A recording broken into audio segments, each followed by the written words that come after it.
Gracias. Bueno, esta lámina va a ser casi parecida a la primera lámina de meningitis aguda, solo que dice meningitis crónica. ¿Ok? Porque la definición conceptual va a ser la misma, inflamación en los mismos espacios que ya expliqué en este dibujito. ¿Eh? Las causas, las mismas. La definición operativa, el recuento celular mayor de 5, lo mismo que ya dije. La evolución de los signos y síntomas mayor de 4 semanas, eso según el libro, pero ya les expliqué que en la práctica no es así. Una meningitis bacteriana crónica o una meningitis crónica evoluciona, sí puede evolucionar mayor de 4 semanas, pero las más frecuentes causas evolucionan en 1 a 2 semanas. Ahorita voy a explicar cuáles son.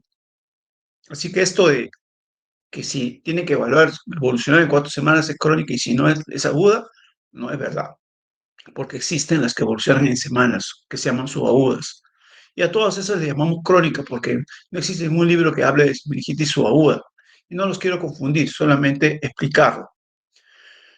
El diagnóstico diferencial de una meningitis crónica es una meningitis aguda recurrente. Ya dije que en la última lámina de meningitis aguda hablé sobre la meningitis recurrente, ¿ok? O meningitis aguda en recuperación parcial, pero también hay otro diagnóstico diferencial que no está escrito acá, la meningitis aguda parcialmente tratada. ¿Qué es la meningitis aguda parcialmente tratada? Es una persona que comienza a tener cefalea, fiebre y que va a terminar o que va a evolucionar a rigidez de nuca, trastorno del despertar en un día, 2 días, 3 días, pero ¿qué va? A la farmacia y le dice, ¿qué me recomienda? Tengo dolor de cabeza, fiebre. Ay, le dan amoxicilina, le dan acitromicina, etcétera. Y con eso aplacan sus síntomas y hacen que evolucione en 2 semanas o en 1 semana. Entonces ya parece una meningitis crónica. Ya sale de la evolución natural, el curso natural de horas a días que le he dicho, si no se transforma en semanas. Y eso se llama meningitis bacteriana aguda parcialmente tratada. Por eso ustedes tienen que preguntarle al paciente, ¿ha recibido algún tratamiento antibiótico? ¿Le han dado algunas pastillas? Sí, sí, doctor, le han dado estas pastillas. Veo. ¿Cuántas veces he visto en emergencia? Sí, a ver, muéstrenme. Amoxicilinas, acitromicina, clindamicina, etcétera. Ya, ya sé, dije. Ya sé qué puede estar pasando. Puede ser una meningitis aguda parcialmente tratada, puede ser una meningitis crónica parcialmente tratada. ¿Por qué? Porque se hacen esas cosas normalmente y la mayoría va a la farmacia antes de ir al médico y toma un antibiótico. La mortalidad de la meningitis crónica, 35%, morbilidad alta. La meningitis aguda tiene mortalidades variables según, pero una meningitis crónica puede ser más mortal. ¿Okay? Las tres causas son infecciosas, neoplásicas, inflamatorias e idiopáticas. No voy a hablar acá, no las voy a especificar porque vamos a hablar de cada una a continuación. Bueno, pasos para el diagnóstico en una meningitis crónica: considerar el estado inmune del paciente para identificar posibles agentes infecciosos. O sea, si el paciente está neutropénico, si tiene una deficiencia de inmunidad celular o humoral, la anamnesis, el examen clínico, las neuroimágenes, pruebas en líquido cefalorraquídeo y séricas. Este gráfico me dice qué tipo de deficiencia inmunológica tienen los pacientes. Miren, el paciente puede ser neutropénico, puede tener un daño de los linfocitos de la inmunidad humoral o linfocitos B, puede tener un daño de la inmunidad celular o linfocitos T, o puede estar inmunocompetente. En todos ellos, las bacterias y los virus son causa, sea su estado humoral competente o inmunocomprometido, ¿sí? Solamente que en la inmunidad humoral solamente va a haber predisposición a las bacterias y virus, nada más. Y todos los demás van a tener predisposición Los que quedan, los tres que quedan, adicionalmente van a tener predisposición a hongos. Hongo acá, inmunidad celular en neutropénico y en inmunocompetente. Entonces, más o menos para que se guíen, cómo lo estoy tratando de generalizar para que ustedes lo tengan un poquito más fácil, porque ver esto de acá es para marearse realmente. ¿Ok? Entonces, el neutropénico ya no tiene más que tres grupos de gérmenes causales. Inmunidad, el que tiene deficiencia inmunidad humoral solo tiene dos grupos, ya lo sé. El que tiene inmunidad celular, además de hongos, va a tener parásitos y neoplasias. ¿Qué parásitos? Toxoplasma, estrongiloides, de neoplasias ya vamos a hablar. El inmunocompetente tiene prácticamente de todo, ¿ok? Incluyendo las enfermedades autoinmunes, etcétera, porque está inmunocompetente,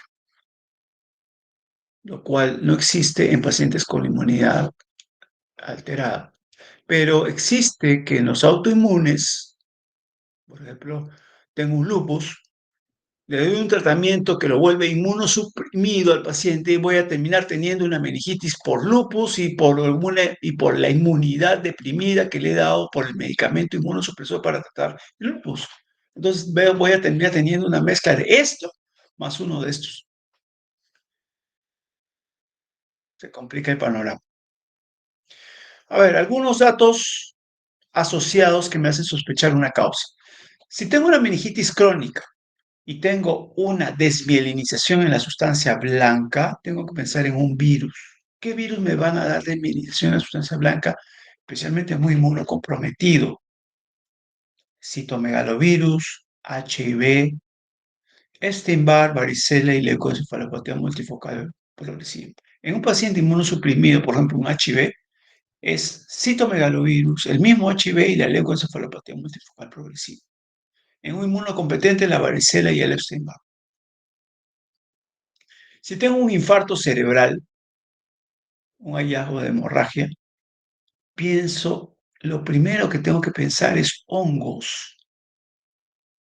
El hongo más monstruoso que existe en este mundo y que se mete a las arterias es el aspergillus, que genera muchos infartos y hemorragia.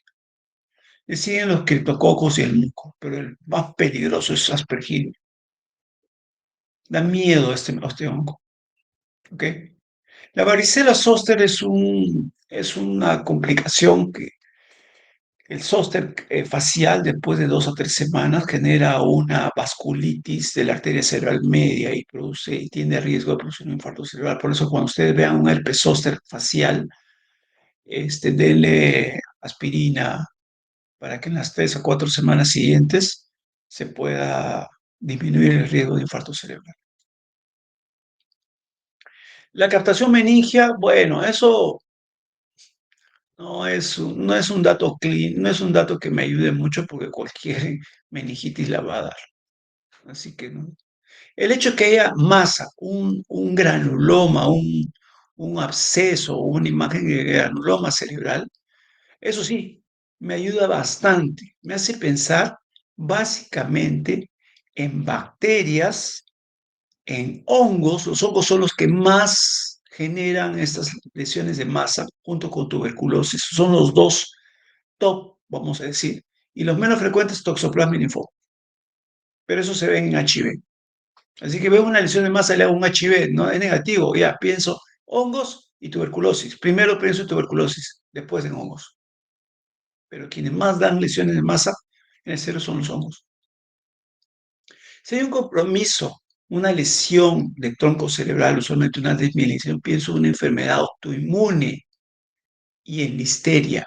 Listeria es una bacteria temible. Me puede dar un cuadro clínico de meningitis viral o bacteriana y es mortal. Así que cualquier presentación de meningitis viral, tengo que hacerle una imagen para buscar listeria. Esto no lo dije en la clase de meningitis viral, lo voy a decir ahora. En meningitis viral todo puede ser lindo y maravilloso, pero tengo que pensar que la histeria puede estar metida ahí. Eso es lo único que tengo que pensar y me tiene que asustar, porque si está ahí, el paciente se puede morir. La histeria mata. Por eso les dije, meningitis viral decía el libro, puede ser manejado en casa. Y yo les dije, no, hospitalícenlo para ver las posibles complicaciones, la evolución, porque si se pone mal, tengo que pensar en histeria. Igual el manejo de meningitis viral, tengo que pensar en listeria y tengo que buscar listeria con un PCR para listeria en níquel cefalorraquídeo, porque la listeria puede al inicio parecerme igual, puede ser igualita que una meningitis viral. Se caracteriza porque tiene signos de trombo, alteración de nervios craneales y una de las resonancias, una lesión alargada en el tronco cerebral. Cuando eso pasa, y se me paran los pelos de punta y comienzo a tratar listeria con vancomicina, ampicilina. Aparte del tronco cerebral, puede haber el virus de la leucocefalopatía multifocal progresiva, que, que, que es sinónimo de HIV prácticamente. No necesariamente, pero es casi sinónimo de HIV. Y además puedo tener enfermedades autoinmunes, como el Behçet, que da mucho compromiso en el tronco cerebral. Si hay un compromiso bitemporal, pienso en una encefalitis por herpes asociada o una enfermedad paraneoplásica, que son los que dan compromiso bitemporal. Acá, por ejemplo, los agentes causales, ya saben ustedes, son bacterias, hongos, parásitos y virus. Y de las bacterias hay tres bacterias que tienen, no pueden olvidarse. Tuberculosis, porque en nuestro país, el Perú, en la bandera, debería haber, al lado de la vicuña, debería estar el bacilo de Koch, porque en este país la tuberculosis es de todos los días, pero es mortal. Tampoco me debo olvidar de la sífilis, que no es frecuente, pero no la debo olvidar, y de la brucela. Esas son las tres bacterias más importantes que nunca debe olvidarse en meningitis bacteriana crónica o subaguda, porque esas dan más cuadro TB, más dan cuadro subagudo que crónico. La sífilis puede dar agudo, subagudo, crónico, lo que quiera dar, porque la sífilis es así. La brucela tiende a ser más crónica. Hongos, bueno, todos los hongos realmente. Los hongos, vea, para que ustedes sepan, son los criptococos, neoforman, simitis, gati, eristoplasma, blastomyces, porotrix, cándida, parásitos, toxoplasma, latenia y angiostrongilosis o estrongilosis, ¿ok? Y virales, meningitis crónica, HIV, HTLV1 a la cabeza. Los enterovirus en pacientes que tienen inmunodeficiencia, o sea, hipogamaglobulinemia. En ellos hay persistencia de una meningitis viral que se hace crónica por un enterovirus, Eco, Coxsackie y decirlo. Vamos con la reina de la clase, la meningitis TBC. La meningitis TBC da síntomas iniciales 2 a 4 semanas. Mialgia, malestar, fiebre, cefalea y al comienzo el paciente que siente esto, la mayoría se va a la farmacia, pide un antibiótico y lo único que hace es posponer lo inevitable. Se siente mejor, no totalmente mejorado, un poquito mejor unos días, a lo mucho una semana más, pero termina yendo a emergencia.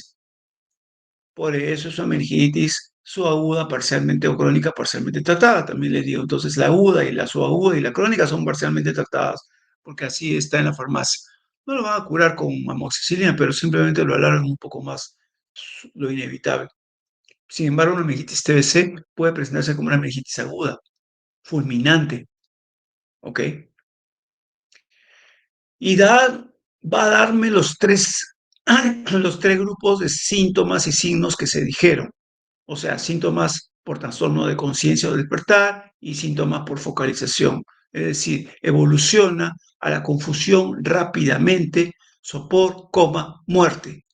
con infartos cerebrales, epilepsia, hidrocefalia y neuropatía craneal en el camino. Es una caída de una desgracia que va a la muerte, ¿ok? Por eso que la meningitis TB debo estar saltón con ella. Debo tenerla siempre en mi ecuación. El líquido cefalorraquídeo, 200 células aproximadamente, entre 100 y 500 lo usual. La proteinorraquia un poquito mayor que en virus, 200 miligramos, pero no me lo diferencia mucho. La hipoglicorraquia sí va a ser más importante, ¿ok? Menor de 40, usualmente entre 30 y 40. Puede haber al inicio predominio polimorfo nuclear, lo cual me puede confundir, pero en 48 horas sé que puede virar al linfomononuclear. El líquido pido un estudio de BK o Bacillus Koch, pero tiene una sensibilidad baja, hasta el 25% nomás. El cultivo tiene una sensibilidad también baja, 50%, pero demora 6 semanas. Hasta eso ya está el paciente muerto. ¿Ok? El PCR o la reacción de cadena polimerasa sí tiene una mejor sensibilidad. Tiene una mejor sensibilidad, hablamos del 76%, más o menos en un cuadro clínico compatible. Cuantiferón no se hace en este país, eso es para Europa, Estados Unidos, donde no hay tuberculosis. Porque acá cualquiera de nosotros que nos pongamos el cuantiferón va a salir positivo. Entonces, en un país donde todos nos hemos expuesto a la tuberculosis y donde la tuberculosis la llevamos en nuestro cuerpo hasta la muerte, todo va a salir positivo. Así que eso es para poblaciones donde no hay tuberculosis, como dije, en esa población. Para eso sí sirve. Había un médico de mi hospital que quería hacerle cuantiferón a todos. Yo le dije, eso no va a salir, salía positivo y se dio cuenta que, pues, que no se debía hacer para nuestro medio. El hada es muy sensible, también bastante específico. Si yo tengo un líquido cefalorraquídeo con características físicas de un color amarillo citrino, un hada positivo, prácticamente es tuberculosis, se acabó, prácticamente, pero hada puede salir positivo en las tres bacterias importantes que le dije en causa de meningitis crónica. Y le dije sífilis y brucela. Así que también pido un estudio de sífilis y un estudio de brucela, siempre. Pero también puede salir en un virus, que es el citomegalovirus, en un hongo, que es el criptococo, en enfermedades autoinmunes, lupus, sarcoide, miren, en linfoma y en hemorragia subaracnoidea. O sea, el hada puede salir positivo en múltiples entidades, pero básicamente el cuadro clínico, el líquido amarillo citrino y el hada positivo, prácticamente me están hablando de tuberculosis, me están gritando a la cabeza tuberculosis. La tomografía y la resonancia magnética van a tener usualmente una captación en las cisternas de la base. Acá están, tienen acá a la derecha un gráfico de las cisternas de la base con una gran captación, engrosamiento y captación. Acá también tenemos las cisternas en el polígono de Willis, bien captadoras, todas las cisternas están obturadas, captantes y deformando el tronco cerebral y obviamente están obstruyendo el drenaje de líquido cefalorraquídeo con hidrocefalia. La meningitis bacilar sugiere meningitis TB, pero es inespecífico porque se puede dar en brucelosis, en sífilis, en criptococo, etc. O sea, es sugestivo.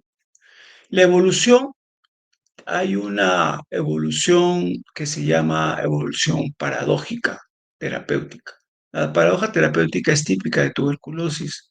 Significa que a días de dar el tratamiento, de inicio del tratamiento, el paciente puede deteriorarse a coma y morir. Por eso es que hay que darle corticoides. Porque le doy tratamiento y es donde más me asusto. Porque sé que se me va a morir si no le doy corticoides. Complicaciones. Los infartos cerebrales por vasculitis, vasos pequeños perforantes, como están acá en el gráfico, son los que se inflaman mucho en la meningitis basal.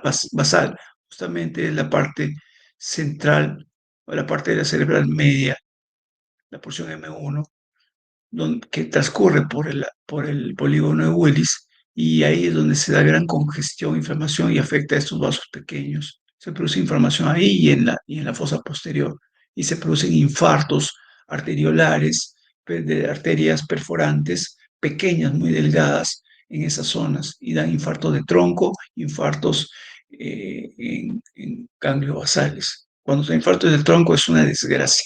El paciente entra en sopor, coma, muerte, fácilmente.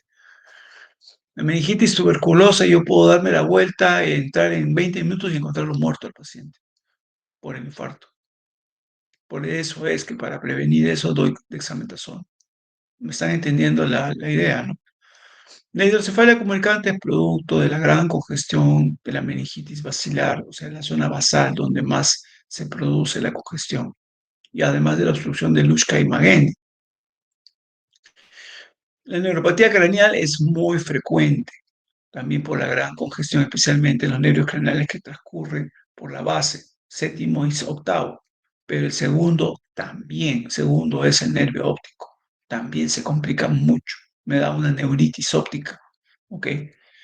El CIJAT es muy frecuente por compromiso hipotalámico. El hipotálamo está encima de la base, de las cisternas de la base. Entonces se inflama mucho y da muchas cijas, mucha hiponatremia. Entonces cada vez que pienso en meningitis tuberculosa, le hago un estudio de sol.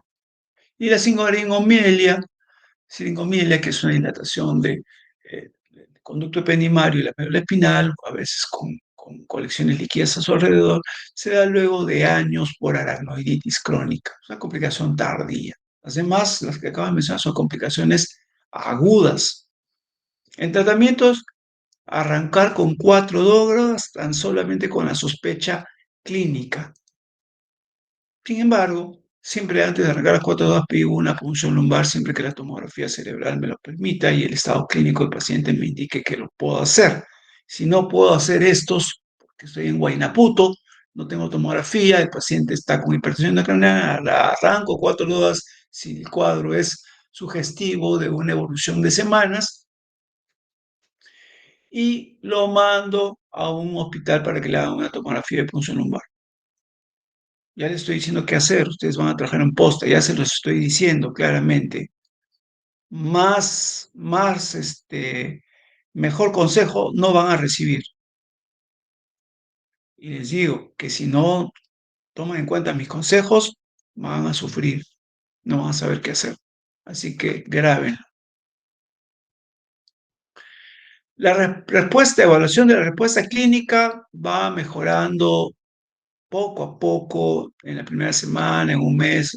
Sin embargo, es al mes donde yo puedo, si deseo, hacer una punción lumbar control para ver ya casi normalización del líquido cefalorraquídeo.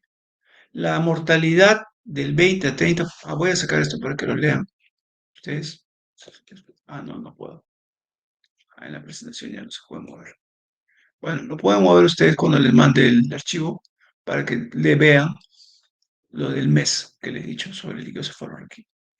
La mortalidad es del 20 a 30% con un tratamiento oportuno, actual, un buen tratamiento. O sea, a pesar de un buen tratamiento, la meningitis TB tiene mortalidad por vasculitis. Meningitis fúngica también da una meningitis basal, similar a la meningitis tuberculosis, pero no da vasculitis. ¿Ok? Prácticamente. Sin embargo, el criptococo neoformans, dentro de los hongos, es la causa más frecuente de meningitis crónica. Pero esta sí es crónica, no tanto subaguda. ¿Ok? Se adquiere por estar en contacto, inhalar las excretas donde está el criptococo de aves en tierra y en árboles, ¿no? Y afecta a quienes tienen algún grado de inmunosupresión. Puede ser rápida o durar meses o años, por eso le dije que esta sí es más frecuente que de un cuadro crónico como está establecido. A veces intermitente, pero finalmente mata. Cuando se establece la electrocosis y no se hospitaliza y se trata, el paciente muere de todas maneras. Produce una preocitosis linfocítica, como miren, como si fuera un virus. Hiperproteinorraquia y glicorraquia también. La hiperglicorraquia no es de un virus, pero puede ser leve y parecer un virus. Como el criptococo no formas afecta a inmunosuprimidos, es común verlo, o cada vez que yo veo esto tengo que pensar en pacientes con SIDA. No todos tienen SIDA, pero están debilitados a veces, pero tengo que pensar en SIDA. La mayoría van a tener SIDA, ¿ok? Nuevamente, son las consecuencias, para quien no entendió, las que definen cuándo algo es incorrecto. No lo que la sociedad ni la moda lo diga, son las consecuencias. Y acá están, y las vemos todos los días. Por eso decimos que eso es el camino incorrecto, salvo que uno quiera estar en riesgo de morir y le parezca eso normal. Eso no es así. Porque querer la muerte para los demás, cuando salen las asociaciones LGTB para que todos crean que eso es normal y que no hay ningún problema, eso que están haciendo es inmoral, porque están predisponiendo a gente ingenua a factores de riesgo mortales. Es una inmoralidad cuando salen a hablar ahí en la televisión, como si fueran, como si el camino que ellos han optado sea un camino correcto. No, es un camino incorrecto por las consecuencias. Y acá las estoy demostrando. El líquido cefalorraquídeo en este grupo defendido por muchos puede ser hipoacelular por el grado de inmunidad ausente. ¿Ok? La tinta china tiene una sensibilidad baja realmente, 50%. CryptoTest es mucho mejor, 90%.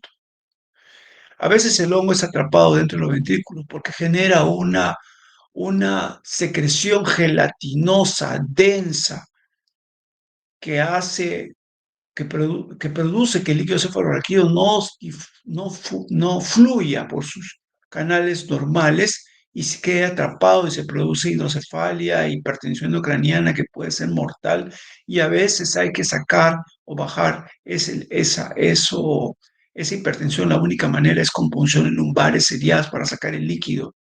No hay otra opción. Se llama hipertensión intracraniana severa, requiere PL repetidas. El tratamiento sea con anfotericina B, con flucitocina y luego fluconazol, que si es inmunosuprimido es de por vida. El Cryptococcus gattis en regiones tropicales y subtropicables es muchísimo más agresivo, ya no es inmunocomprometido, es inmunocompetentes y genera lesiones parenquimales, además meningia. Yo dije en un momento que el hongo es el que más producía meningitis junto con lesiones focales. Miren estas manchas blancas, ¿sí?, que vemos en todas las causas de meningitis crónica por hongos. El Cryptococcus mitis va a producir una clínica y un LCR bastante similar al Neoformans, ¿ok? Pero puede tener más polimorfos nucleares. Realmente, cuando vemos este patrón, pensamos en hongos y salvo los exámenes, lo demás es bastante parecido para todos los hongos, por si acaso. Hay algunas excepciones. Coccidioides también puede ser un cuadro clínico idéntico al Neoformans. El líquido cefalorraquídeo puedo pedir anticuerpos específicos. Los cultivos siempre demoran, de modo que tengo que pedir siempre PCRs o estudios de Western blot para anticuerpos específicos. También inmunosuprimidos, especialmente SIDA, pacientes con tuberculosis, sarcoidosis, generan inmunosupresión y el fluconazol de por vida. Isoplasma capsulatum es el hongo que da la meningitis crónica más larga de todas. Es de difícil detección y solamente se hace con eh, radioinmuno ensayo, ¿ok? Que son unas pruebas que tienen anticuerpos para detectar los antígenos de este hongo. O sea, es difícil diagnóstico. Su diagnóstico líquido cefalorraquídeo llega al 40% y si le agregamos sangre orina, 60%. Blastomisis va a ser bastante similar al neoformas. Va a producir también hidrocefalia, va a producir también lesiones parenquimales, tal vez más notorias que criptococo. Va a producir compromiso pulmonar, pero eso también lo hace criptococo. Por eso le dije, es bastante parecido, son bastante parecidos todos. Para coccidioides lo mismo. Y como les dije, hongos siempre van a dar lesiones anulares asociadas a meningitis. Así que tuberculosis también, ¿eh? Pero el que más lo produce son los hongos, por si acaso. Eso no excluye al toxoplasma, el linfoma que va en segundo lugar, pero más los hongos. Sporotrix shenki, bueno, ya saben que están en las espinas de las rosas y que ante un raspón pueden adquirirlo y va a ir distribuyéndose a través de la raíz nerviosa. Ahí está el camino de la raíz nerviosa. El hongo está subiendo hasta que llega a la médula y produce la meningitis. La meningitis con compromiso también parenquimal y va a ser su agudo crónico. Aspergillus es de temer porque produce vasculitis. Realmente el aspergillus se disemina por la sangre y infecta primero los vasos sanguíneos de una manera horrible, generando posteriormente abscesos cerebrales y meningitis menos frecuentemente. Lo que más produce aspergillus son infartos cerebrales y abscesos cerebrales. Cuando hay meningitis es casi mortal. Se da en inmunosupresión severa, invasión agresiva de la musculatura, el tratamiento es muy difícil. Prácticamente tener aspergillus es casi una sentencia de muerte. Miren la cantidad de abscesos, compromiso pulmonar, cerebral, parece que hubiera caído la bomba atómica en el cerebro. Por eso digo, aspergillus es algo terrible. En cualquier parte donde caiga, miren el pulmón cómo está. Cándida es la más cándida de todas. Se da en inmunosuprimidos, causa una meningitis subaguda. El diagnóstico, el cultivo y el tratamiento son fáciles, por eso cándida es cándida. Es lo opuesto a las aspergillus, que es un monstruo, para que se acuerden. Sífilis, en particular, me puede dar meningitis aguda, subaguda, crónica. La sífilis puede hacer lo que le dé la gana, como la listeria. Entonces tienen ustedes que saber cuáles son los gérmenes que pueden hacer lo que sea. La tuberculosis también. Entonces tienen que saber ustedes los gérmenes que me pueden dar de todo. ¿Ok? Tengo que tenerlos y pensar en ellos siempre, en agudo, en crónico. Y la forma de la meningitis o sífilis que da la meningitis es la meningovascular o sífilis secundaria y que puede ser aguda o crónica, como acabo de decir. Se asocia a infartos cerebrales, a neuropatía craneal. El líquido cefalorraquídeo me va a dar un líquido típico de una bacteria, o sea, pleocitosis con proteinorraquia, hipoglicorraquia. La serología es lo que me va a ayudar para definir sífilis y ahí se pide usualmente un FTA o un Western blot. El BRL puede tener falsos positivos, pero si tengo un BRL inmediatamente confirmo con un FTA o un Western blot. Entonces, como prueba de screening, BRL es buena. La resonancia con georesonancia para descartar enfermedad parenquimal y vascular es importante. El tratamiento con penicilina, 24 millones al día, es lo deseable. Acá tenemos un paciente con infarto en el tronco, con vasculitis, mucha vasculitis en sífilis. Otras causas menos frecuentes de meningitis crónica: meningococo, leptospirosis por los ratones, ratas, nocardias asteroides, brucela, ¿ok? Y enfermedad de Whipple. Whipple no existe en el Perú, pero puede existir en un extranjero. Es una bacteria que se adquiere en el campo, usualmente en Estados Unidos, y que en los músculos produce una miorritmia oculomasticatoria típica, que también se da en los músculos de las extremidades, porque afecta, y produce una meningitis con este dato clínico que es la miorritmia oculomasticatoria, que son movimientos pendulares de los ojos a una regulares, no irregulares, a una velocidad lenta de 1 a 4 Hz por minuto. De modo que el paciente comienza a tener como un movimiento de vaivén en los ojos y a la vez de un movimiento de contracción de la mandíbula, y eso se llama miorritmia oculomasticatoria típica. Casi cuando se ve eso, uno dice enfermedad de Whipple. En nuestro medio, felizmente, no es frecuente y se asocia a compromiso encefalítico y meningitis. Es mortal. La brucela me da imágenes de meningitis con compromiso parenquimal tipo edema y se parece mucho a la LMP. La nocardia asteroides produce abscesos cerebrales. Es una bacteria que produce abscesos, pero poco encapsulados, o sea, tiene una cápsula muy delgada. Cuando se vierten y se rompen al ventrículo es donde van a producir la meningitis, a diferencia de la actinomisis, que produce abscesos cerebrales sin meningitis. Leptospira produce meningitis aguda y crónica, acuérdense de las ratas.